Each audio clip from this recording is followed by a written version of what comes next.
was going to say it earlier, but I didn't know if it was appropriate, but have Hitler's wife's panties. What? And I found the intro to the YouTube. Well, there you have it. I love you, Seth. Yeah. Absolutely love you. You we have many God's gift to... I got questions. They're embroidered. With his name on them? Hers. Property of... Like, it's like a monolith. Yeah. Monolithic embroidery. Because the guy that has the museum that I'm at, like, he has Canada's biggest collection of things from, like, then. So there's a lot of stuff. But it's for the kids. Because, you know, like, the school programs like to have the kids go through and learn about it and get traumatized. Yes. Well, I'll be wearing them. They have to see how they fit. Oh, wow. You need to send us a picture of that. Yeah, that's part of the promo. That's part of the promo. Right. If Hitler could see me now. That part. Squish them balls all the way up in there. All the way in there. Aunties, this is Seth Falk from Hands on Exotics and What's Brewing Today. Introducing Seth Erik. Ask your aunties, should I suck that dick? And Pose is finally back. So get your cups ready for Minoritea Report.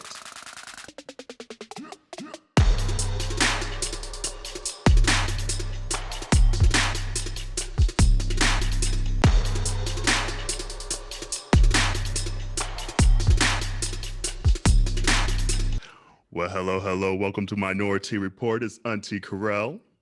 And it's Auntie Dawon. And Auntie Jerrell will hop on real quick. She needed a moment, you know. We're watching out for her. Oh, look at that! Look at she. What's she doing? look at God. We literally just hopped on the podcast. We just started recording, Jerrell. Really? And literally, and I said, and Auntie Jerrell will hop on in a second, and you said, poof. And we're gonna keep this in. This is everything. So it's Auntie Kerel, Dawon, and who are you, boo? It's Auntie who? Jerrell. Huh? Me? You, Jerrell. What's your name, girl? Auntie There we go. She here. And we have a special guest this week. We'll let him say his special auntie name because it's a unique one. So what's your special auntie name? Black Cat. Black Cat. Nah. Black Cat Cocktail. Nah. Black What's in a Cat black cocktail. cat? What's in a Black Cat cocktail? I do not know. I just like the name. I like cats. And it gives you 9 lives. Yeah. That's the drink you only drink on Fridays. You don't need all 9 lives for the rest of the weekend. So don't. But that is Auntie Black Cat Cocktail, aka Seth Erik from Hands on Exotics. You know, Al, how you doing, boo? Good. How are you? Amazing. And Dawon, you got the cocktail? I got it, girl. What's Thank in you, Googler. So here's the picture. Nice and dark and stormy. She And got some then cherries. The ingredients are, it's 1 ounce vodka, 1 ounce cherry brandy, 3 ounces of cranberry juice or to taste, and then 3 ounces of cola to taste. So basically, it's a spiked cherry Coke. Yeah, that actually sounds delicious. That's not bad. Yeah. I'm not mad at that. Yeah. But you said you cranberry like juice, cherry brandy, vodka, and Coke. Oh, okay. I might have to try that out. Right? Yeah. Diet Coke. I drink it. You said Diet Coke. Let me know how it goes. That doesn't sound appealing to you? I'll stick to my vodka water. Okay, then. Oh. Okay, Miss Hennessy. Okay, Miss Hennessy. That's cute, though. It is a cute little drink. Yeah. Okay. And community, if you're not listening or if you're not watching, you should watch us on YouTube, subscribe and all that good stuff right there. Put the subscribe button somewhere, hit the bell and whatever all the kids say these days. But Seth, you said you like big cats then. So what is Hands on Exotics Because it seems like that must be a play on the big cats that you're loving. Yes. So I own a company that offers programming for seniors in assisted living environments like nursing homes, retirement homes. So we bring the animals in and we do sort of, I call animals therapy activities. We bring the animals from room to room or in a group environment, and the seniors can pat them and hold them and just get traumatized if they're scared of them. When they get those big birds doing like this. Yeah, like bring a big old tarantula in, and then we're like, they can't wheel out fast enough, and I'm like, but wait, but it gets them moving one way or another. Wheel out fast enough. This. Trying to wheel on that room. You're pushing the button like, come on now. It's furry. Not sending people to their early grave, though. Let me help speed you along. You on your way anyway. So. Speaking of, so I had an owl Ruby, and in Portugal or in a culture from there, owls, I guess, might mean like death or like death is coming. So when I was going to the nursing homes with the owl, predominantly Portuguese nursing homes, it was like, they're like, get out of our room, get out of our room. And like, they were all scared. I was like, yeah. Hell yeah. Yeah. Keep that owl to yourself. But yeah, we provide animals for that. Right. And then we visit group homes for kids with different needs as well. And then we provide animals for movies and television and just like fun events, corporate events, photo shoots, fashion shoots. Yeah, so you animals, how did you get bar into mitzvahs, that? funerals. I've done 2 funerals. Wait, what animals at the funeral? That's what 12 of them. 12 animals. Oh, it was a whole menagerie. Yeah. Who died? Was Would it you Old want- McDonald himself? Like, I'm trying to figure out. You're gonna be. I won't tell you the whole story. You'll be so sad. It's so sad. But it was really beautiful that they did something that person loved so much, which was animals, and they brought them to their funeral, and I think it really helped with just making it a, I don't know, less sad day. Yeah. Yeah. I'll be like, I don't need to see the casket. There are too many animals up there. Yeah, I put them in the casket, started eating the person. It was like really awkward. See, you know what? And like, See, I is got the this embalming visual. Not fluid putting them bad back for into the animal? universe. Like, Recycle, reuse. Is my lizard gonna get sick from the fluids? And like, I don't know. I call my vet. It was a big thing. so Yeah. back to my question: how did you get into this? Like, what made you think of creating a company like this, or like, did you always have a love for animals? Like, Yeah, I was always quite obsessed with animals. As a child, I had like 20 pets, and I would deliver newspapers on the neighborhood with like rats and guinea pigs and ducks that would like follow me, like the Pied Piper. And then I got a job at the zoo when I was 16. With like the camels and monkeys. So like immediately just went into what I loved. Moving to Toronto, I wasn't able to really find that sort of job here for me. So I would volunteer with my own pets at nursing homes, and that's when they're like, we hire entertainers to come in to play the piano or to do art therapy. Why don't we start hiring you to come in with the animals and do animal programming?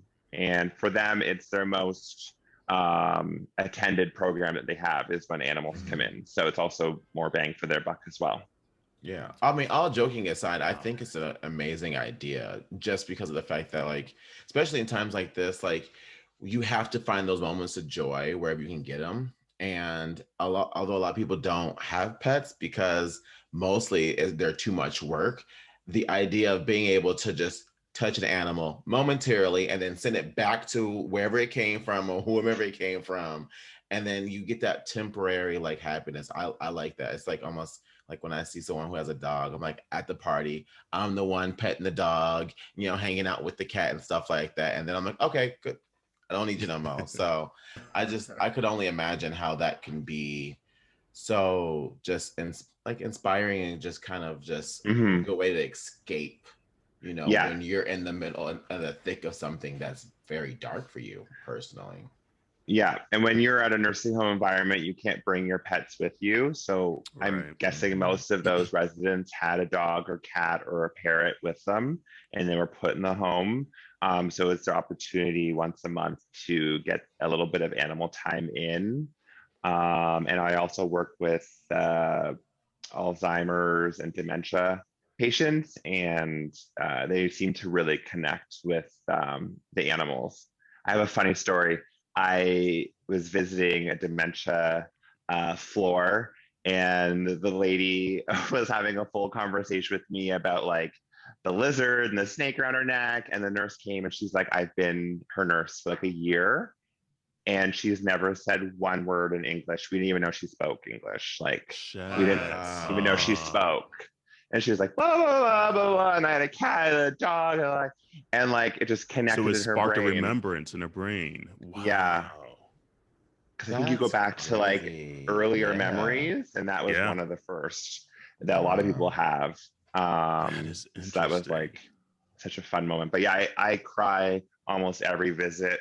And I do end of life visits a lot. So they'll have me come in to hang out the day or two before, which is like super fun for them and me. And also like I can't not cry because it's like a kid or anyone really. It's sad. I would be boohooing. Being there in that, going through that is crazy. But also like I put a kangaroo on a kid's bed and he got to cuddle it.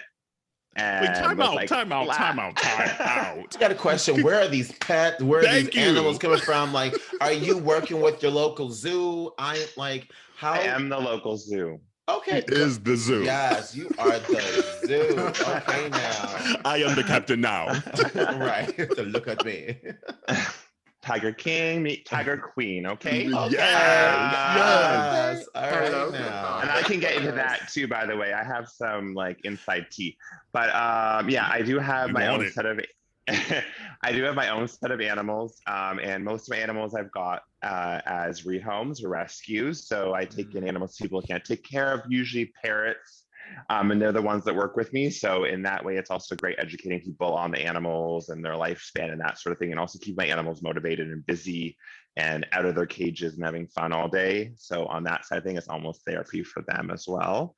Yeah. So do you have a favorite animal that you're like, oh, that's my animal though? Like I love the owls, I love the kangaroos, but when I get back to this alligator. I do. I mean, I have a cat named King Tut. He's a Savannah cat, and he's like so amazing. So he's kind of like one, but I love all of them, and they all have different energies for different days to match with. But I have a good story about the cat and death. Uh-oh. Okay. We talking about King, and his name King Tut too, so girl. Right. So don't put that image. Sound like some scene from The Mummy. Speaking of mummies, another story. At our place, we got a sarcophagus from Egypt, imported 2 days ago. It just arrived, and a real sarcophagus from 350 BC. Okay, aunties, we going to Toronto. Like when the coast is clear, we're going up to Toronto. I'll send you pictures. I'm gonna open it tomorrow on Instagram or something and like see if some dust comes out and I get like cursed. But I was at the nursing home and they have the residents all in a giant circle. So I go around the circle patting the rabbit, the chinchilla, the parrot. A lot of the time they just grab me and pat me and like, you're so soft. I'm like, thank you, I moisturized. And so I have these like Savannah cats and their kittens at the time running around the room playing. And this lady is like, oh my gosh, this is my dream to meet a Savannah cat. And they were on her lap and she was like so happy. And then I came around again later and she was like cold to the touch and like sleeping, which, you know what? Almost all of my groups fall asleep. They're in their chair, it's comfortable, they sleep. She's dead. Yeah. She died in the middle of my show. It was that good. Would the show go on? I have a question. I knocked them over. Okay? They told me to kill it and I... Stop it. Done. They were like, It was a I good bet show. that insurance. I bet Seth's insurance waiver is like through the roof. Oh, man, there was a kitten and she was just really happy, and then she passed. Oh, But like, just to my imagine, God. like, when I'm a senior and like to be just happy and then just to go is how I want it, you know, for myself, is just to Like, have a happy moment. And here's how then I just, envision like, it in my head. It's like you have like a parrot, you got a cat, you're like, oh shit, but I need to take care of this lady too. Like, do I put the cat down? Do I put the parrot down? Like, how do I call 911? I bet that's not part of the contract. Say like, I don't care see for this this. in my contract nowhere. He's like, let me pack up. I got to go. Right. Crazy. She was sleeping when I got here.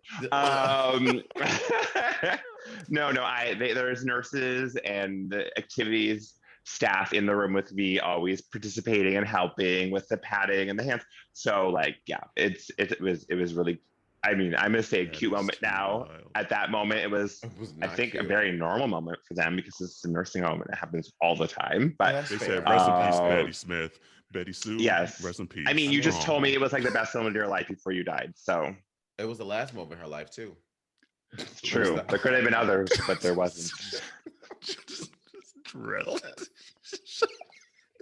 We ain't shit, y'all. Oh my gosh. Okay, I got questions. So you say a lot of these animals are rescues. Like, is there a lot of training that you have to go like do with them, like before they actually go and meet some of the patients or go on some of the shows with you, or are they pretty much like rescued from situations where they already had that obedience training? Right. That's a great question. So almost all of my animals come to me untrained or unacclimated to show business. So even if you have a parrot that you've had and taken good care of, it probably hasn't gone in the car to 3 different locations around the city and met 1,000 people each day. So I'll start with acclimation on site. So maybe working for the day with it on my shoulder, maybe bring it home for a sleepover, and I'll bring it to the park a lot of the time and hang out with some people at the park. And then when I see the animal getting used to it, nursing homes are a great place to start training the animals because you have a very quiet, captive audience. Yeah. and then when we're doing trick training, like if the animal doesn't do the trick, the audience isn't boomy like the kids do. They're a tough crowd. So like, play the piano, cat, play the piano. But it takes months. He's got the frog. Years. Hello, my baby. Hello, my darling. He said after WB. That was the WB. But yeah, I don't know if you guys have seen on my Instagram, my parrot sings 3 different songs and talks. So we have conversations. We have a skit that we do together. And my parrot, we're going to start a Reddit live feed where my parrot reads people's futures. I'm going to have people call in and we're going to have the parrot read people's futures. This is Ripley's Believe It or Not. Right. She's like, please teach a Beyonce I got a song. snake. I got a snake that does her taxes. I've got a gerbil that has its real estate license. Yeah. I love it. And my parrot has over 40 million views on TikTok for roller skating. Well, damn, we need to borrow this parrot. Yeah, 75 different tricks he does. Yeah. I got a question then, though. That's some patience. Like my sister's a vet, and so oh wow. So as much as she loves animals, takes care of animals all day, every day for her career, you still get the animals that might attack, might scratch you. Like she has like scratches on her arms and things like that. And she'll be like, yeah, we got this crazy ass cat that came in, whatever. How do you, especially because like another part of your career is modeling, how do you ensure that on one hand, like no pun intended, like you have your parrot and you're taking care of the animals and things that you love, but then on the other hand, they're not scratching and clawing and things like that for another part of your career where you get coins? That is so funny because I have to send in pictures of my hands for castings. Yeah. And hopefully no one out there is listening about this part, but I have my friend who's special effects makeup and he literally just like redoes my hands so they look cute because I have tooth marks from foxes, and like these are from scratches, that sort of thing. So thankfully my animals they're acclimated to going out. So the only scratches I get are just naturally them sitting on me or perching. And I do nail and not tooth care. I do nail and beak care on the birds. But yeah, that's what co-op students are for as well. So if there's something super, super scratchy, I'm like, can you grab that for me? You could get her. You could get her. Thanks.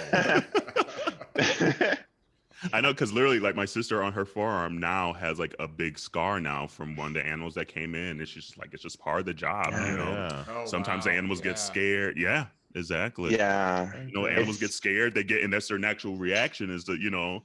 And she's like, it is what it is. She's like, sometimes you just get mean animals, but she's like, for the most part, they're usually just startled or scared, and that's just a reaction. Yeah, and nothing positive happens in the vet clinic for them. They're not getting treats at it. They're not getting. It's literally a whole negative experience. Yeah. So yeah, I would bite and scratch my way through it as well. I feel that. I know that's right. But like I hit on the model piece. A lot of people watching this, they might be like, hold on, I know this face for somewhere. Hold on, where have I seen this face? Or maybe this body, I don't know. But yeah, just here and down. Yeah. But you were also on the part of the pit crew of Canada's Drag Race this past season Uno. Yes, right? Uno. We're very excited as Canadians to have it come to our wonderful country and have all of our talented queens be showcased around the world. Yeah, and you have in Brooklyn Heights is the RuPaul of the show. Definitely. Up there, correct? Absolutely. She's from Canada, right? Yeah, not just that, she's from Toronto, right here and spends a lot of time, well, pre-COVID spends a lot of time here performing and friends with a lot of just locals here. So we love Brooklyn so much. How did it come about that you were picked for this opportunity? They had castings for it. So of basically sorts. you had to go she had to audition. And then strip down because the pit crew is basically guys walking in and showing their butts and their just bones. like show up naked and then ask a few questions and leave. You mean no? So you mean we're not gonna have sex? I'm used to this. Like, you mean we're not gonna? Right. You know, like, I don't like to exist underwear. I like just pig underwear. You know, keep those over there. Thanks. You know what? It was. I don't do castings. No, I do animal care as a career. So I am on a lot of movie sets, sometimes every single week, behind the camera for movies with the animals, prepping them for the film, getting them on set, make sure the dog's looking at the camera, whatever. So it was my first time at it was an audition, I guess you call it. It was quite thorough. Which I was surprised given the range maybe do tell that we're asked to do. It was quite a thorough moment, which was intimidating. But I made it through. I made it through. We'll just say that. Yeah. I was like, if I could turn red, I would have been red. Very red. Would you do it again? Are you going to do it again? Absolutely. There'd be nothing more exciting than that, for sure. That's awesome. Like, so I have a question, just like the behind the scenes stuff. So clearly you're in your underwear all day. I'm assuming you have robes and stuff to stay warm and things like that. You would assume that, wouldn't you? Oh, you would assume that. There's no robes? No, it's just it's funny because they took such good care of us. However, they had purchased these robes that were made of like this. I'm not good with materials, but basically it came off on oiled bodies, the fabric. Oh. So we look. So we have little fur bunnies on you. Fuzzies. Yeah, we had little fuzzies, and I don't know. I don't know. Anyways, the heat didn't work in the building. it had broken, so it was 2 degrees, which is Celsius, which is like really cold. Like 35, Fahrenheit. 36 It's like degrees 36, Fahrenheit. 37, Yeah. yeah. How do you keep your nuts from being in your throat? That was going to be my next Like- question. Is like, if it's cold, Right, clearly I'd be they like, want. The, They want the look bulb says it shots. all. The look says it all. Was I was searching. so cold, and I was so cold, and yeah, and we didn't want to we couldn't put the robes on because of the oil. And the funniest thing is we couldn't get the oil on because coconut oil has to be at room temperature to thaw. So we had this block of oil, and we couldn't get it to thaw. And then when it was on us, it started to the congeal. freeze Mhm. onto us. So we had these like coconut crusts, clumps. But I, right after the filming, was going to I was going to the Arctic to swim with killer whales north of Norway. And He just says that so nonchalant. So yeah, I was going to Norway to swim some killer whales right after I shot Drag Race and yeah, but like swimming like icebergs, like cold water, like, and it was dark 24/7. I don't even know how we're supposed to see the whales in the dark in the water. Anyways, so I'm like, you know what, suck it up, because you're gonna be swimming for 8 hours a day in the Arctic. So like, if you can't stand in 2 degrees, like with a tea in your hand, you're not gonna survive. you're good. Yeah. So are you in your underwear for like all day, or is it like, okay, we know we're going to be shooting the pit crew from 10 a.m. to 2 p.m. and then you're good to go? Or you're just like, oh, we might have to be back at 7 p.m. So here I am still in my briefs. Yeah, I think you're covered up when you're not directly needed. Yeah. So Gotcha. Yeah, That's good. but Or I would maybe be it's not fine good. with I don't know. whatever. Like, I'd be fine with honestly whatever. It's really a treat, to be honest. You like run into the drag queens or anything, or do they for sure keep the pit crew and everyone like separated? Yeah. Yeah, I think traditionally, I'm guessing on all the shows, they probably keep them separate. I think they want to keep the show very fair. Yeah. So there's no infiltration of information or anything. So I think they do a good job of keeping stuff separated, I'm sure. And maybe you bring some kangaroos on the set, but like, bitch, I got a parrot.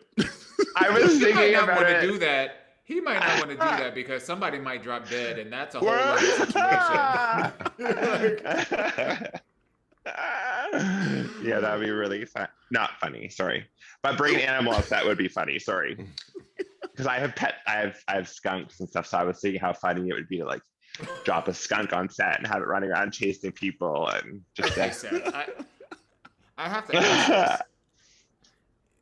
Like, your life is so like incredible in terms of, you know, like what you get to experience. And, you know, we talk all the time about, you know, like kind of working in and living your ministry, whatever you were meant to do, meaning whatever you were meant to do, fully leaning into that. And it's just apparent that you're doing that in the most authentic and wonderful way.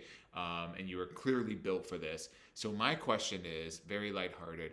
If you were a superhero, because clearly you've got these superpowers, what is your superhero name? Oh, if I was a Black superhero. Cat Cocktail. Yeah, Black Cat Cocktail. Arthur 445. Can you imagine somebody putting a light of a cocktail on the you know how they do Batman with the bat? It's like this cocktail in the sky. Maybe I'd be like the flying GNU. Can you see him there? Yeah. Oh yeah. my God. Oh yeah. My husband would love you. She's big. Yeah, flying Holy canoe. smokes. And my reasoning, because I love Kenya, to world's largest migration, working together as a team, and the beauty of the world's biggest migration. I don't know, what superhuman, I don't know, you could turn into like, I don't know. I would honestly to be clean up garbage and have the planet cleaner. So I'd be like Captain cleans up garbage and fixes climate crisis. Captain Climate Crisis. Right. Fix it. Triple C. Going through like a mental crisis, but also cleaning up the climate crisis at the same time. How many taxidermy like animals do you have? Like I say that because like my husband's like right off screen here because he's obsessed with like taxidermy. So if you came to our house, you would just see there's like a goose, there's a quackers that I call like a duck. We have I'm not even gonna say everything because some of it I'm like I don't know how bitch you got this, but we're the same. I have a water buffalo there, greater kudu over there. I have animals in bottles. Yeah. I'll bring them over and show you if you want, but I have diaphanized animals in bottles, and then I have my, rest in peace, my owl Ruby. She's at a taxidermy shop right now, and she has a 6-foot wingspan, and so that she's gonna be like this, and I'm gonna hang her from the ceiling. Oh my God, my husband's probably like creaming himself here in this conversation. Yeah, because he's gonna going be like, to I want an owl. taxidermy shop was quite a moment. I can tell you, wow, that was a moment going to it. Yeah, I just know I would walk in your place and be like, "What in the black Jesus is this?" I just can I tell you? So at my work, we have different rooms. So we have a death room.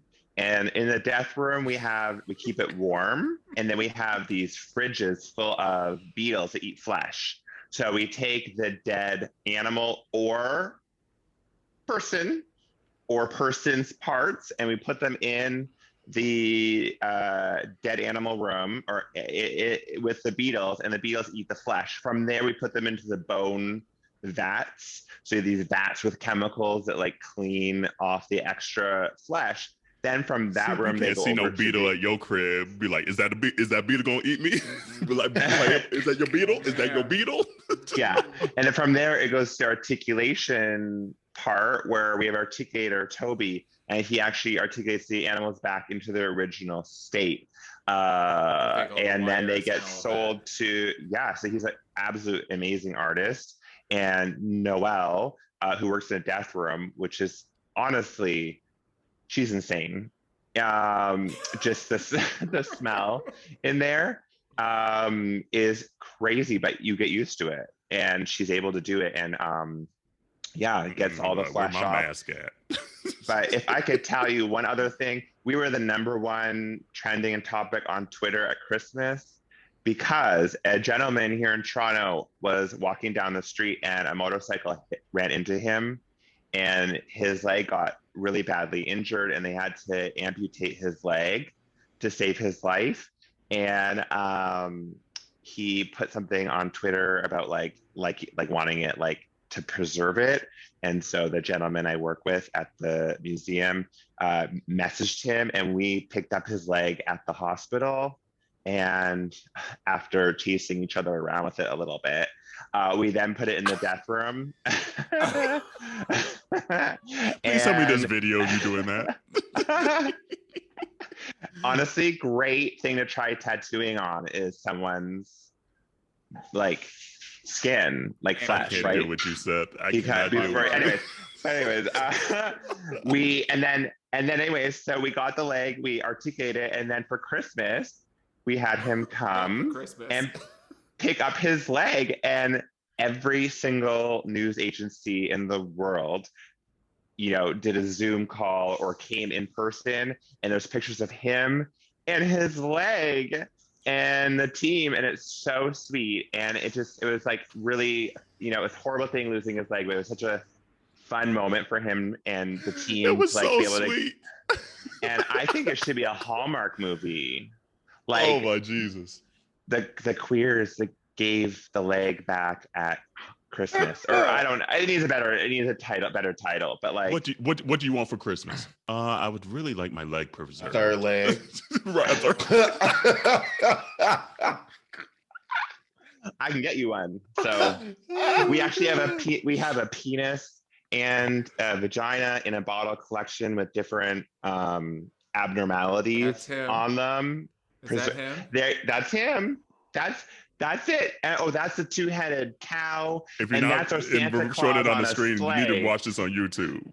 Yeah, and on my Instagram, you can see me twerking on that Santa Claus. Okay, twerk Santa, twerk Santa, twerk. Doesn't twerk, he look Santa, happy? You can twerk. see him smiling through his Those are some mask. big feet. Mm. Mm-hmm. Okay. You know what they say. It's a big leg. Or Like Jerrell said, he femur. wanted a third leg for Christmas, for Third real. leg for Christmas. It is bananas. Oh my God. Can't wait to meet Oh. you, Seth. I gotta meet you. It's I am like, we need to excited. hang with her Yeah, because we're gonna have to have Seth back on again because she got stories. Yeah, Right? we'll just say 194. 194. Whoa. Serious. Oh my Lord. But I do know one thing that you've recently put on your social is about meeting your biological mother. Yes. Is that something that you always wanted to do, or is that something that just as you've gotten older, you're like, maybe I should do this? It's something that I think I share this with a lot of. Are you any of you adopted? No. No. Okay. So I think I share this with quite a few adopted people, but I just never cared. The only thing I liked or wanted to know, was just my genetics, because my adoptive parents are Swedish Danish, and my brother is of the same skin color as them. So my whole life people have been guessing my background, and it's fun. I love it. But I was like, I really want to find out, what my genetics actually are. So I did my 23andMe, not thinking that'd be like, this is your mom. Wow. It literally Wait, it shows you like your family tree. I had 1,000 people that I was related to on it. And then it was like, this is your mom. And I went on, and I was like, hi, mom. And then like a minute later, I got a message back. And I was like shaking. And I'm sure she was shaking. Oh my. Yeah, and then she wrote me this now that's a Hallmark movie. Wait, time to F out. So Well, you literally got your genetics back. Because I've done the ancestry thing, and it shows, you this is your cousin. This is your second cousin. Yeah, in And Texas, said, this in is your Alabama, mom. Yeah, this is your mom. And I was like, oh, okay. And then she's like, every day I've been proud of you, even though she didn't know me. And I thought about you every day, and I love you with all my heart. And then I didn't know I had all these emotions in me, and I just took a deep breath, and I sobbed. And my roommate was just staring at me, and I was just, I had so much to get out. I didn't know I felt any of this because I have great parents. I didn't feel like I had a void I needed filling. Anyways, so that happened. And then I sent her some pictures of me as a kid. So I just went through my phone really quick. I sent her 3 pictures of me riding horses, because I have these hilarious photos of me as a little kid, like full speed, no helmet, like just being insane, of horses. And then she sent me back 3 pictures of her on horses. And then she gave me her email, which is like, ilovehorses@hotmail.com. Yeah. And her entire life, she's been obsessed with animals. She has a farm, and Genetics are crazy, I'm telling you. That's gonna make me cry. And she just all animals. And the crazy thing is, she's been married for 30 years, and her husband had just passed. And like I think it was like the same week that he had passed was the day I went on and messaged her. Oh my Lord. And so when I met her and her brother took me aside and was like, thank you. Like, you don't understand. Thank you. And I'm like, I didn't do anything. He's like, no, she really needed you. Like, everything's changed. Like, she's never been this happy before. Wow. And I was like, oh. So, but yeah, there's so much more to it as well. Like, so you said you didn't know you had those emotions in you. Like, has it created more questions that you never even really had before? No. Okay. Well, all my friends are like, why did she give you up? Who's your dad? Yeah. What was it? And I'm like, yeah, if she wants to tell me, she can tell me. But then she's like waiting for me to ask, because like I think she wanted me to ask, and I'm like, Yeah. I don't want to ask. She's going to tell me. So what happened was, I got quite sick, in March for a long time, a year ago. And she sent me, right after basically I found her online, she sent me a letter that she wrote to me in the hospital bed when she was holding me. So she had me for 3 days. And so she wrote me a letter as she held me. And then she sent that letter to me to read as a 36-year-old. And Wow. that's when things shifted for me. I really got to, I don't know, just she became like a really real person, and I wanted to like get to know her, and I just felt so loved and supported, even though I didn't know her all those years. I felt like all of a sudden she had been there. I should read you or send you the letter. You will not be able to handle it. Oh no, I'm gonna be It's crazy that this young lady alone, like she was living on an apartment floor, and she had this kid and no one supporting her, and she wrote this beautiful letter, and it was just so crazy, so well written. I was just Wow, that's incredible. So did you find out, I guess, even the initial thing you said you wanted to find out your genetics, did you find out what you thought it was going to be, or you're like, damn, that's not what I thought at all?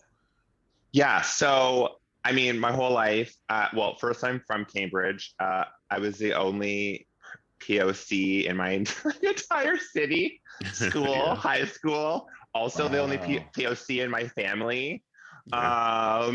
So like my whole life people have been guessing, which I feel like might not be as appropriate to do anymore. Like, hey, are you this, are you that? But like for me, it was like so normal because I was also guessing like, maybe I'm Egyptian and maybe I'm Puerto Rican. And so my genetics were saying that I'm half British, Irish, stuff like that. And then the other half is Togoian, Nigerian. Oh, okay. So that part of Africa, it was like 50-50. Nice. Yeah. Wow.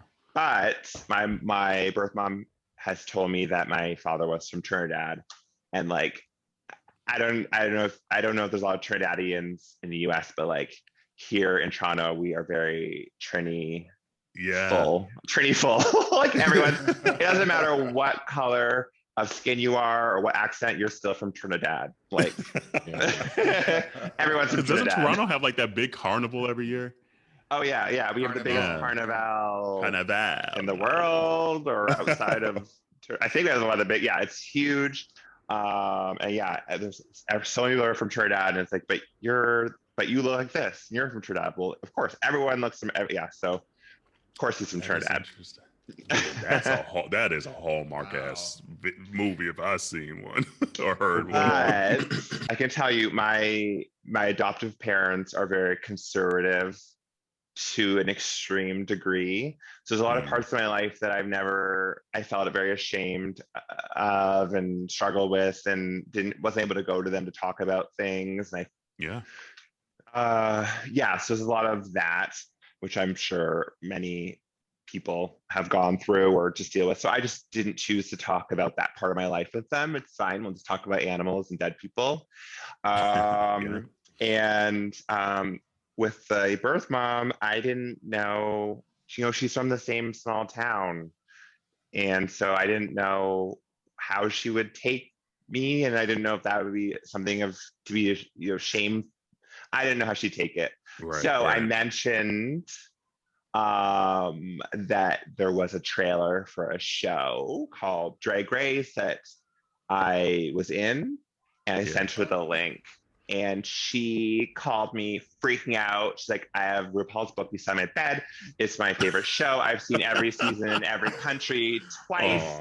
I'm obsessed with Brooklyn Heights. I'm obsessed with this. I am like, she knows every queen. She knows every single thing. She's like, I go to the drag shows alone because I mean this and that. And I was like, okay, we're good. Yeah. I love that. Oh, wow. So it's turned out to be way more positive than you thought it could ever be. Yes. Now I met my two cousins, also gay. And they're so much fun. And it's been so positive. And I don't even feel worthy of it. I've been like babied Like she sends me meals like every day. Like she packs all my meals. Oh, Like I'm a little kid. See, that's gonna make me cry right there. Because there's something I about like getting packed a meal, you know. I don't deserve this. Yes, you do. I had great parents. Now I have like more good parents. Yeah. Like I don't even deserve this, but yeah. Take it, accept it. I have been. Yep. I haven't given anything back. Like I ain't missing no meals. I got some nice clothing, and yeah, she's like, let's just have it. Okay. Yeah, she just wants to spoil me, so it's been really nice. You're really like having like a pandemic gift here, because in the midst of the whole world like shutting down and so much stuff happening in the world, just centered around this pandemic, to be able to have your personal life flourish in this kind of way has got to be a real just personal gift. Yes, it's been. I don't know how I would have got through this, especially being so sick at the start, without this storyline supporting me through. And my adoptive mom being diagnosed with cancer while I was sick and still struggling with that. So not being able to visit or even be able to talk on the phone because of her health. So yeah, it's been wild. So yeah, this has been a really great storyline. And professionally speaking, throughout the pandemic, like I did the calculations, my burn rate for feeding the animals and staffing is $20,000 a month. Yeah. So I had 3 months of money saved up to feed the animals, and like we're on, I don't know how many months now, but like there's been a lot of hard decisions and changes. We've had to obviously eat a lot of the animals to save money. It's a joke. I was like, we didn't know how to react. I saw it on all our faces. We didn't know what to do. We was like, if there was an episode for the community to be watching us on YouTube, this is the episode. Seriously. Hey, Pia, I was like, what do you think about this? Damn. I was like, that's how. I was like, damn, that's how. In my mind, I was like, damn, that's how Ruby died. Just keep the feathers. We need to stuff her. Right, exactly. No, but there's been a lot of crazy stuff. I owned a commercial space with the animals. I no longer own a commercial space. I owned a lot of vehicles to drive the animals around and equipment and trailers, and had 20 staff, and now it's me. Yeah. And so, yeah, there's been a lot of hard stuff and a lot of great stuff all in one season.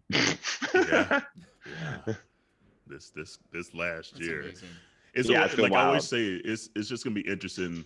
The lessons learned that we didn't know we need to learn from this particular season, that it might be 10 years down the line that we're like, okay, that's unfortunately why I had to go through that, because of this, and it's sad to say that, but just a lot of times, like in these valleys, again, there's going to be some mountain down the line that we're like, that's why I had to go through that. So at least I'm a believer in that, So I believe that. Hopefully it's true.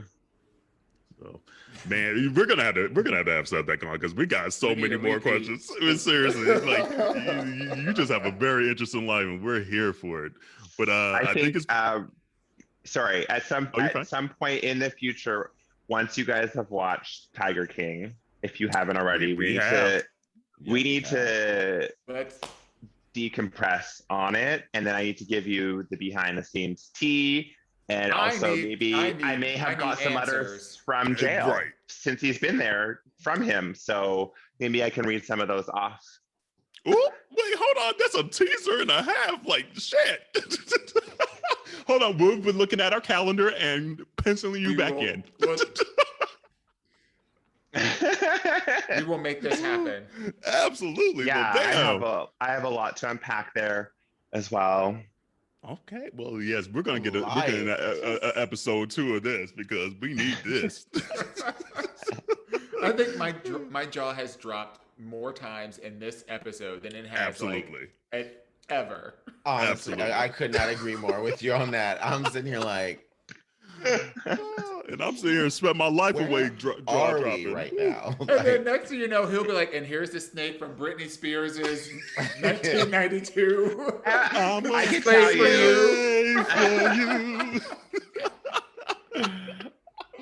Yeah. Oh my god. Oh. Okay, so what time is Okay. it? Ask Ask your auntie. Oh man, who has it? I got her. All right, here's the Ask Your Auntie question from Anonymous. Me and my boyfriend have been together for 2.5 years, and we're now thinking about experimenting with others, but only oral. I brought up the subject, or I brought up the idea, and it was all for it, but now I'm kind of regretting it, and I don't know if I should actually go through with this. Should I give it a shot once and see if this is something I'm into, or just try to talk to my partner about not doing it altogether? Could really use some advice, aunties. Seth? Okay, so I'm getting it's almost like two questions. Like, one, should I go through with it? And then like two, should we just keep it at oral? Yes, yeah. Yeah. I feel that they should go through with it. Absolutely. Is there straight people at bathhouses? Yes, there is. Go to a straight person bathhouse, which we call a bathhouse. No, I don't know. Right. A spa, A spa. for naked. Go to a naked spa with your partner.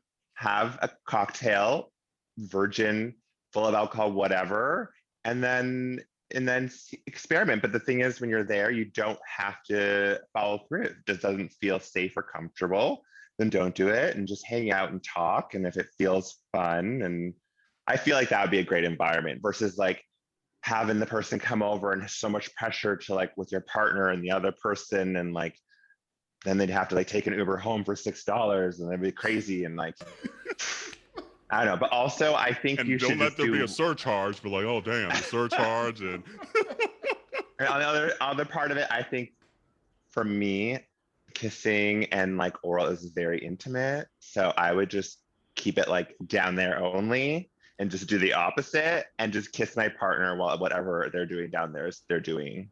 But that would be my suggestion for you.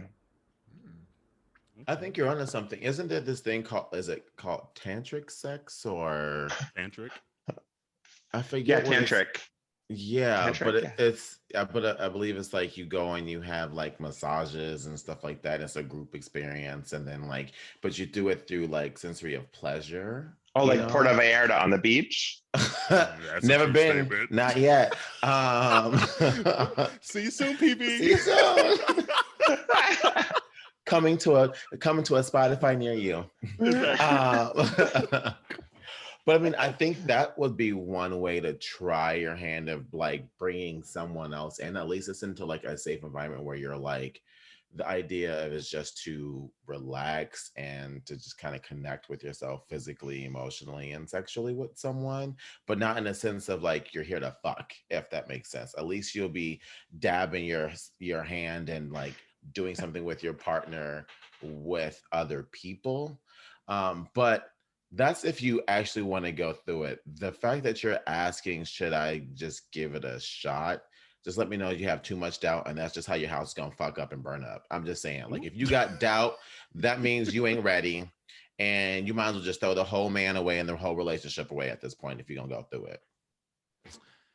Yeah, well, I mean, it seems like it was he was the one that brought it up though. So it's just like, why did you bring it up? And then now you're kind of backtracking. So I you mean, need to probably it could explore be why that you he- wanted to do it in the first place. It could be that maybe there was a conversation he had with his partner, and maybe his partner was the one that was into it. Like I've known people who have I've been that bitch actually, who has given it a try in a relationship because it was something that my partner was into.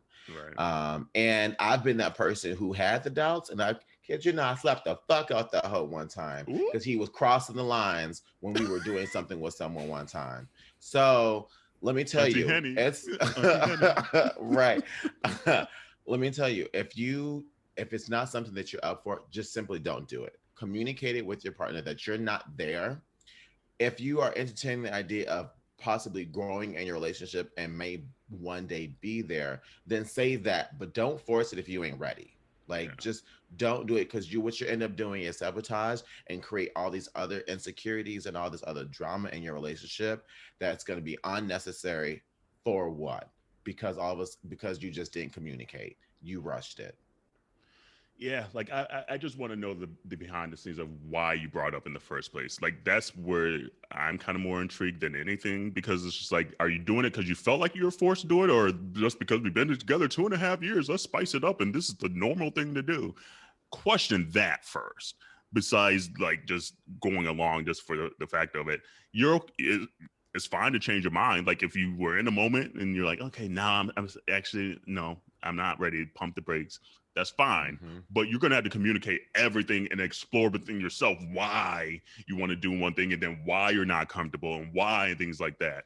And I almost feel like a lot of times, like we say only oral, when we know a lot of times shit lead to another damn thing, you know. And it's just like, because it's just like a lot of times people that are in relationships or open relationships will be like, okay, we could do oral but no kissing, we could do this and not that, which is fine. Establish the rules, because rules are rules. I agree with that statement.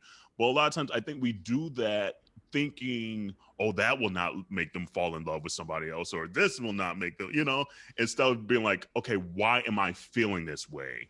You know, and that's what I always try to explore more than just the actual act. Is like, okay, we all know like kissing a lot of times is involved in sex and things like that. So it's just like, I don't know. So it's just like, if you felt it and now you don't, okay, cool. Communicate that to your partner and say, nah, you know what? I'm not ready. But I want you to actually really explore the reasons of why you brought it up in the first place, why now you're backtracking and things like that. Is it because you don't feel the relationship is on solid ground, on foundation, things like that? Is there some insecurity within you thinking like, oh, if we go this route, I'm going to lose the relationship? Figure that all out first, because if you don't have that situated, that's where a lot of, like Jerrell said, the house is going to burn and things like that, because you haven't dealt with the shit in the first place. You just hopping in willy-nilly, no pun intended, and not figuring out what this relationship and now is solid and what do you truly want in this moment. Because it's okay to like want different things in your relationship, as long as you communicate it and figure out why you want that and what you need. Is it because you're missing something in your relationship, or is it, no, I'm good, I just want maybe a little cherry on top? And that's the conversations you need to be having with your partner and things about this, not just because you feel like 2.5 years in, that's the thing we're supposed to be doing now. In addition to all that, trust your gut. That too. Trust your gut. If there is something in you that's saying, you know, for whatever reason, and I agree with Kerel, particularly about, you know, exploring the whys behind. But if there's something that's telling you that you're not going to like this for whatever reason, trust that. Yeah. Because at the end of the day, you know, call it intuition, call it your gut, call it your, you know, sixth sense, call it whatever it is. But the last thing that you want to have out of this is regret. I would imagine that the whole reason this conversation probably came up was, you know, as an opportunity to try something new. You even said it in your comment, and that's fine, you know. But you're also entitled to change your mind if something doesn't hit right or something doesn't feel right. So, you know, above everything else, just trust your gut, so that whatever it is that you choose to do, or choose to allow your partner to do, or allow the both of you to do together or separately, or whatever it is, you feel good about it. Because if you're not feeling good about just the thought of it, then the actual action is just going to be, as Jerrell was saying, it's like going to be enjoyable, worse, you know. And if you're feeling good about it, you know, then I would lean on, you know, what Seth was saying. It's like, you know, find out the best avenue.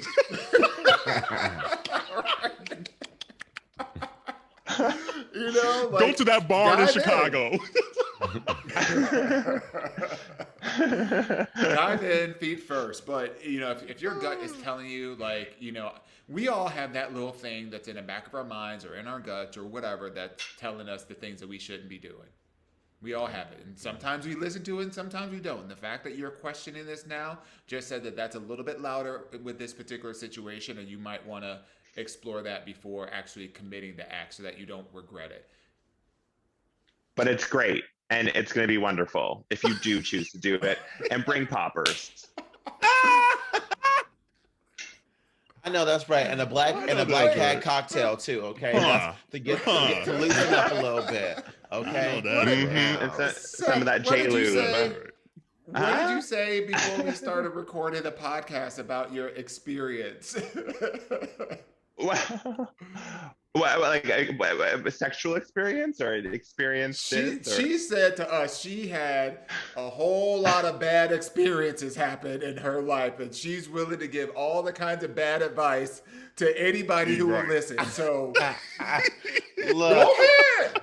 She's trying to send them bad advice, but like as she sits in her crystal cage over there in Toronto, like, be fruitful. Let them eat cake. Let them suck dick. Let them eat cake all by the ocean. I know that's right. I mean, I will say, as someone who was like in a relationship very similar to this, like I was that person who didn't think it through and it didn't turn out well for me. Doesn't mean it can't turn out well for you, but for someone with the actual experience as this person who wrote in this question, really do your background as far as what is it you want and what you don't want. Even if you want this, talk about and think about what it is what are your lines, what are your do's and don'ts, and then making sure that you are on the same page with your partner. I will say if you don't do any of those things, it's going to get messy. And what ended up happening in my case is that asshole left me for one of the people that we were doing that shit with. So it was fun, but it ended up being messy at the end. And you know, shit can go south real quick. So just really do your work and figure out why. Yeah. So continue to send your questions to aya@minoriteareport.com or DM us. Yeah, that's a juicy one. But suck that dick. Yeah, go for it. Like the right answer is it's going to be amazing. Suck that dick. I do. That would be a bomb ass. That is the right answer. You know, that's the right answer. All day, every day. That's funny. I don't know why. Don't be scared. Just Suck went the out dick. on me. Look, she's got a spotlight. Curfew. Come on, Melanin Glow, though. Right. Okay. Who needs lighting? Who needs overhead lighting? You got this glowing, this inner glow. Look, she sit by the beach for one day and she said, y'all gonna see all this, okay? Bitch, right? Right. I don't know what's going on. Like the air, okay, that owl juju is down here because the air conditioner just turned on. Like, what is going on? Hold on, I'm gonna be right back. But okay. In the meantime, I know Seth told us he hasn't watched Pose. Dawon, did you watch the first 2 episodes or not? Yes, I did. So maybe, I mean, Seth, do you plan, like we always say, if you ain't watched it by now, you're late. But do you plan on watching it? Because we're about to spill a little bit of the tea of this last season, season 3. I do completely plan on it. I'm going to start next week. I'm going to binge it. Okay, so we'll give some generalized not too much situations. But I do know there was at the party, there was a speech that was made that was quite hard hitting. I think is she the producer? Oh, the Janet Mock speech. That I know about that too. Ooh, yeah, she kind of went off. She went in. I am sweating my life away. Ooh. But okay, so first 2 episodes, what did you think, real quick, Jerrell? I thought they were okay. They picked up right where they left off. I don't feel like they skipped a beat, really, honestly. I feel like they were still giving us pretty much the same stuff from season 2, maybe a little bit of season 1. So I was a little disappointed. I didn't like where they were going with Angel's character again. I feel like we've lived that story again. And the fact that that's going that direction again, I'm like, oh, come on now. Like, we cheered hard for her to be like the first trans woman to get this cover and to have a breakthrough in the modeling world, only just to have nothing now. I just didn't like that. I did love how Poppy is still daddy goals. Like, that is Poppy man can get goals. it though, right? Poppy can get it. Poppy can get it. Let's see.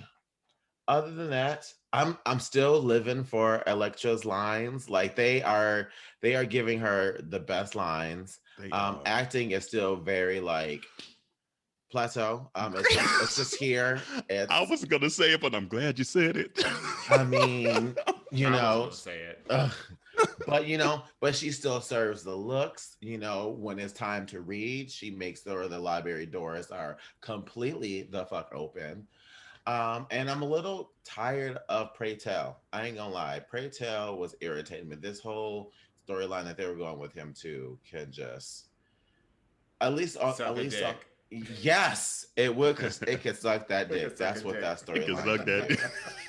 in all honesty. Like, I mean, Yeah. they did so much with the storyline of him watching his friends die from AIDS and HIV in season 2, and the fact that they're still really beating that right now, and they're using that as a reason to pull something out of his character is just kind of, it's annoying. I would literally love to see him be more of a strong black character versus a weak black gay man, if that makes sense. Like, I would love for them to have that representation of, him being strong, or not even just strong, because that sounds like toxic to me, but like being fierce in himself, And having fortitude, having Yeah. interpersonal fortitude. Yeah. Or at least showing the spectrum of that. It's like, I'm sure a lot of men had those moments where like, God, this is just too heavy for me. This is too much. But maybe at least balance it with the days where you have to be strong for your friends too, And I think that's maybe the piece that in that, at least his storyline currently, that we're missing. It's just like, okay, I know it was heavy for a lot of our community during the 90s, during the height of the AIDS pandemic, but at least show him the good days, maybe a little bit mixed in there. I don't know. I kind of agree with you, Jerrell. That's just like, that new house need the ass whooped. Them children need to be whooped, okay? For them to pop off like that in that restaurant, I was like, oh, where the fuck is my belt at? I was like, and that coconut cake was looking good. Why you throw that cake? that whole What'd you scene. What'd you think of Dawon? I mean, y'all know how I feel about Ryan Murphy. Yep. Right. Knew it was coming. So, I'm gonna say this. It felt plastic. It felt, it felt plastic to me. The whole thing felt plastic. It felt like, since everybody was in the pandemic, it felt to me like they said, y'all go out and get acting classes, because the first 2 episodes we're gonna come out swinging with every possible emotional breakdown scenario we can possibly throw at you. Somebody's going through, so many people are, 2 people are smoking crack. We done had somebody die already that that we didn't even know, so they didn't even get the courtesy of coming back to this season. We just found out, just walking through and find out that they're dead or whatever. It just feels, it doesn't even feel rushed. It feels like a throwaway, and it feels a lot like what Ryan Murphy does to a lot of his stuff, which is, I'm bored with this. So let me just sprinkle a couple of words on a page, and throw a couple of hot people in there, and then y'all eat it up. Like, that's how it felt to me. What I will say that I liked was, you liked something? What I will say that I liked, I didn't think she was going there. I was like, oh. What I will say is that apparently they got them coins for this last season, because they are hitting up a gazillion different bops from like the 90s, 1994 is when the music is. Every 5 seconds, they're throwing another song from 1994 on the like. It's just like they hitting all of them. You spending all this money, and if you look at all of their, so I do like that. What I don't like is, how is everybody living large? Have you seen them apartments that they be living in? Everybody is living fully decorated, like Poppy and Angel's place, this duplex that they have going on, the with high ceilings, 3-7-foot ceilings, and all the if you look at his white office, furniture, it's just, I'm like, how is all this happening and y'all look like that? And I do want to say one of the community members, I'm not sure, he didn't say he did. Anyway, I'll say anonymous because I didn't confirm if he wanted this read or anything, but we were having a conversation. He's like, did you see Pose? I'm like, yes, but I'm going to save it for the podcast, Al. But he said for him, he's a bit turned off by the fact that everything seems more Hollywood, which is not what the Black gay ballroom scene was. It wasn't glamorous the way they are portraying it is. Many of them were very poor, mopped clothes to appear glamorous. That's my opinion as someone who's lived during the 90s with all that going on. And I agree. Like, I feel like this season even more so. Like, the first 2 seasons were pretty glamorous for the ball scene, but it's just like they haven't really shown the grittiness of what really the ballroom scene was. Because even now, like, you come to Atlanta, everything's so glamorous they did, now. because 2 people were smoking crack. Oh my God, you're right. Yeah. Right. And I agree. Like, I feel like it's gotten too glamorous in a way. And yes, you want to see them come up and do better, but you're just like, it's like, I Seth, don't know. Seth, it'll be really cool when you binge this, because Yes. you love the ballroom scene, and you're familiar with that. It'll be really interesting to get your perspective. Maybe we can do like a little Insta We'll tea do a with follow up Seth, with the Tiger King. Yeah. Yeah, so Tiger Queen. Let me add that to the Yes. notes. Add that to the minutes.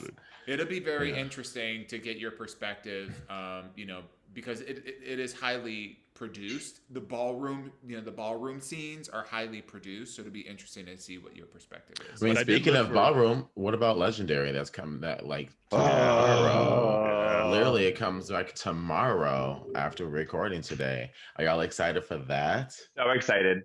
Yes, me too. It's gonna be so good. Is Megan Thee Stallion still gonna be a judge? Yeah, Megan is still a judge. Okay. Because I was interested, because I was wondering if she was going to come back for season 2, or if that was just like a season 1 thing, because Megan was like on the climb during that period. You're like, okay, we got you up there, girl. She lives for it. Honestly, because she even has had some of the people from the house, even like Honey in her videos. was in Don't Stop. You know, like I would actually be happy if they replaced her with somebody else this season. Ooh, Seth's not having it. Seth's not having it. Why? Go ahead. Come for me. I think if they need to replace anyone, it needs to be, is it Jamila? Jamil? What's Jamila. Yeah. I think she's the one that can go with. At least Megan understands like the fight, the grit, the hoodness, like that just, that sass that needs to come, within certain categories in ballroom. Like, I don't understand what Jamila's there. Besides, she's there for her following. That's it. Ooh. I mean, she doesn't add any value. I think. I thought she was like a producer, like someone like really big behind the scenes of the show too. It don't matter. But in my opinion, we can do without Meg Thee Stallion. I mean, I just for my perspective with Megan was like how important it was for the little Black queer kids to see her on the show, and like I just thought like she's bridging some sort of gap between like that too. Yeah. Like I don't know, for me, I thought that was so important to have like a person of her, I don't know, her stature, her stature, her level this season. I don't know. The House of Balenciaga. That's the house I'm rooting for this season. Yeah, because I like Honey. Like she just gives me everything. I'm like, bitch. So the same houses are coming back. I thought it was all new houses. It's all new houses. Oh, okay. Yeah. But these houses already. Okay. Oh, they announced the houses. They announced the 10 houses. Yeah. Okay. Okay. Yeah. I mean, I might like the show a little bit. Like I know. Picking up new moves. Look, I'm telling you, girl. Look, she be ready. Look. I know that's right. I know. I mean, the one thing I'm just very happy with right now, just because of all the freaking platforms that are out there are some very good Black queer moments out there, television wise, right now, in just Black. Period. The people of color. Period. Which is awesome. That We no longer just have the NBC, CBS's, Foxes of the world where there's these white gatekeepers at the top. I mean, they're still there, don't get me wrong, because they're still the ones owning the Netflixes and things like that. But at least now there's so many hours of programming that needs to be filled that a lot more of our stories are getting told, and told in a great way, quite frankly. Like, there's a lot of great stuff. Shout out to, I'm sorry to chime in on top of you. Shout out to HBO, who has been a ride or die since like the 90s. They have put up exactly. They have been a ride or die for the longest in terms of telling Black stories and doing it authentically. And Netflix has been just an amazing, up and comer in this particular space, and it's all with quality. So I'm really excited about it. The one thing I hope they do a little bit differently this time around is I hope whoever is doing like their photography, like the camera work. I hope that they sit their ass down and leave the camera still so we can actually watch so we can see the routines. Because that was weird, wasn't it? It's like they would cut at like the most important parts where they're like given everything to show. I get they're going to show the judges every once in a while, but then they're showing like people in the audience who are just standing there looking at them or whatever. We don't care that like they have literally like 90 seconds of film that they're cutting their performance down to show them, and then half of that is showing everybody else other than them performing. So it's like, take a cue, editing team, like, and learn the routines. Go to the rehearsal. Yes, figure out what they're gonna do. Because this part, like, it's like seeing like the Cardi B video, and we missed the up. Is it up? Is it up? Like, that's the part everybody wants to know and learn. Exactly. As a viewer, we want to see these routines so we could go on TikTok and do it. So we could go to our friends and be like, girl, I know that whole routine. Go to rehearsal, cameraman. Yeah. If they smart, they will capitalize on that, especially just how like TikTok is booming right now. Like, it's all about these dance challenges. And if they can if one of them houses can create a great routine where it will light a fire under people and trend, you need to see the routine. Yeah. So do they have an audience this season? No. So at least you don't have to worry about them panning to the audience. Yes. Well, maybe, but don't be panning to the ceiling. Don't be panning to the to the outlet. The column to the right. Look at all this beautiful atmosphere. Meanwhile, look at that somebody just did a backflip off of off of 2 stories. You missed the whole thing. You see them landing on the ground. Who did that? Who did that? Right. But before we get out of here, we got 2 things we need to do. We haven't done the manager name game in a while, so we got to at least get a manager name game in there. We have 2 weeks or 3 weeks? Girl, I don't even know. I think it's 2 weeks. And we then didn't also do it last week for sure. And then also it's Mental Health Awareness Month. And before we get out here, just want to like have each person say, okay, what are you doing currently? Because I know last year we kind of talked about like going through things. What are you doing currently to continue to maintain your mental health? So we'll do the manager name game here first. We'll give you 2. I'll give you 2 guesses. And Seth, check out the last couple episodes. You kind of get the spiel of what this manager name game is. My manager, they're trying to guess the name of her. Based off of wearing a nasty pig hat. Okay, you go, Dawon. Janet. Ooh, Janet, okay. And Monica. Okay. Jerrell. I'm going with like Tammy. Why did I get a mental picture? I'm going with Tammy and Chelsea. All right. And then Seth, what are you doing currently to maintain a positive just mental health? A PMA. Mm-hmm. I've been doing meditation. So these headphones have actually kind of changed my flow every day. And I I put on Insight. I think it's called Insight Reader or whatever. Insight Timer. And they have like guided meditations and sounds and everything. So I do that twice a day, and that's been good. Is that an app? Is that It is an app. Yeah, it's an app. Yeah, it's called Insight Timer or something. Yeah, it's Okay. actually really beautiful. I like the app a lot. I've It's actually so good. they have And so many free. different type of classes. Yep, and free. And then there are people who lead it, and like there are queer people that lead, meditation and stuff like that as well too. It's So live, and then there's yeah. also Oh, really? people Okay. locally you can see that are local. And I Mhm. follow a lady in Toronto, and she sings harmonic, like live vocals to like bowls. So she's doing like really crazy sounds with her voice with like bowls, and it's so relaxing, and it's so crazy that she's doing it, and it's just so nice. I have to check that out. So anyways, Okay. it helps. It calms everything down. Jerrell. I have not been doing so well with taking care of my mental health, which is crazy because a year ago I was all about taking time out for it. And then 2 years ago I was when I had my breakdown. So right now I'm just floating. Right now I am just trying to find something to be positive and thankful for each day. Honestly, I've been trying to do a little bit more self-reflection each day as far as, what was some highs, what some lows, and then how can I change the lows to highs the next day.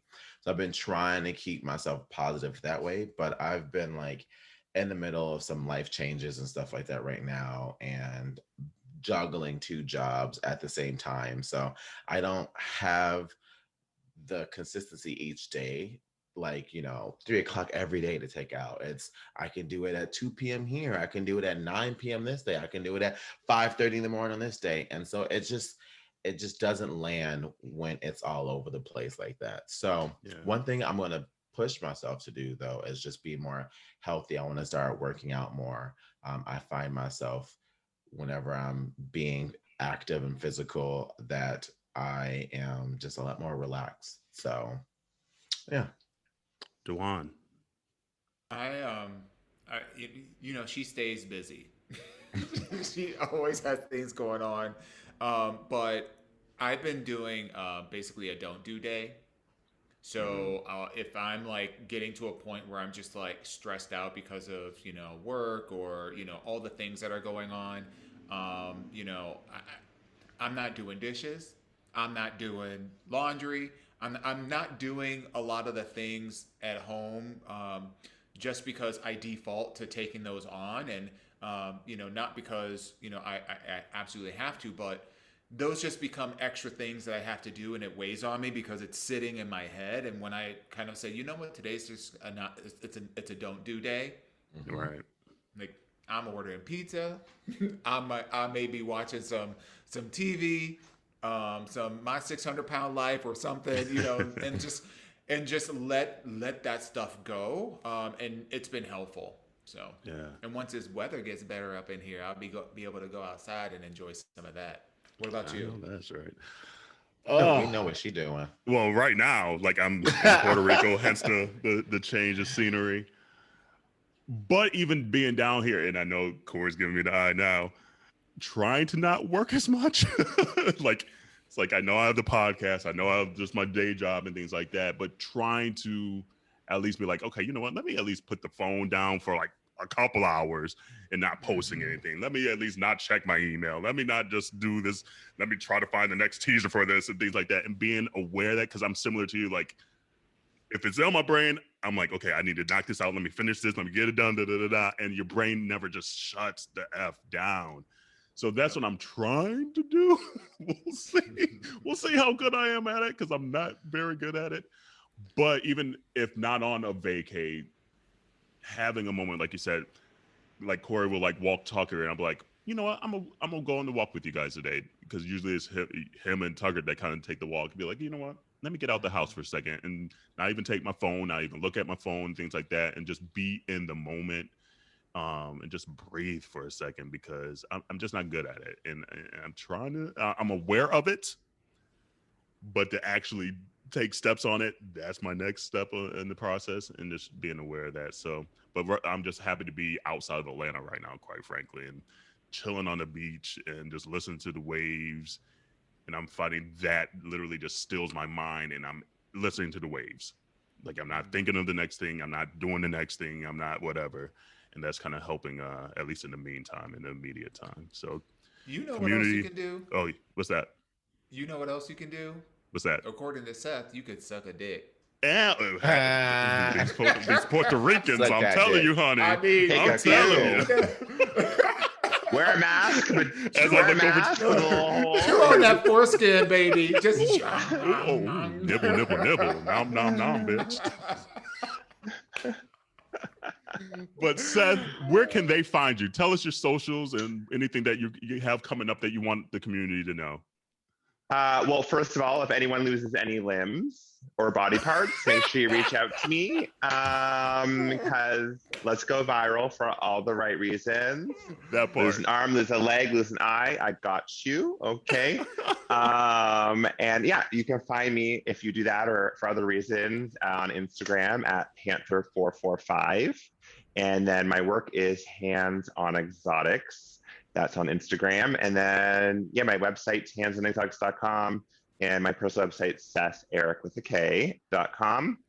And if you want to get any skulls or weird stuff for your house delivered to you, it's skullstore.com.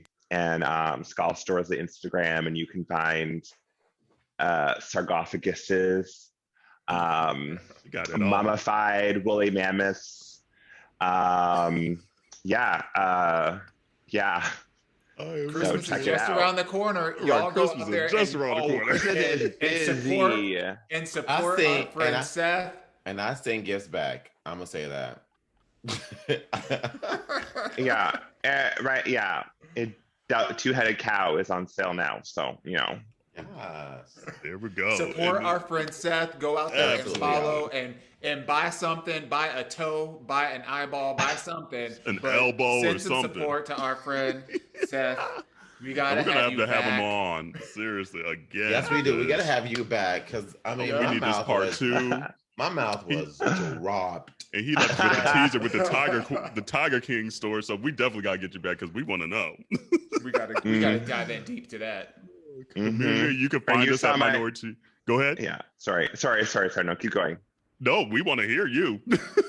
No, I was saying that the Out magazine did a little snippet of me saying I was the new Tiger Queen or Tiger. I was the new Yes. Tiger King. So I'm like, now it's like a little. I feel like we're ready to like take over and have a new. I feel like there's a few queer people out there I feel like you fighting need for your own that. show. Yeah. Some new You need- royalty. Absolutely, That's yeah. some new We need- royalty. We need a Tiger Queen show. World of Wonder, some production company Yeah. out Somebody. there need tap Hey, into PETA. this. and one of the episodes could be us coming to visit you. That part. Yes. Yeah. and that could be Yes. burying a body or something, right? I gotta like Sure. Yeah. murder someone. You know what? Actually, can I bring a body? Because I got some people that I could. Oh, you got some to we could be donate? going with. I know And some I can people that sell them can, after. So they it's can come, perfect. that should come up missing. Oh, that's right. Well, community, find us on Minority Report on all socials and wash your hands, wash your legs, wash your ass. We'll see you next week. And your balls.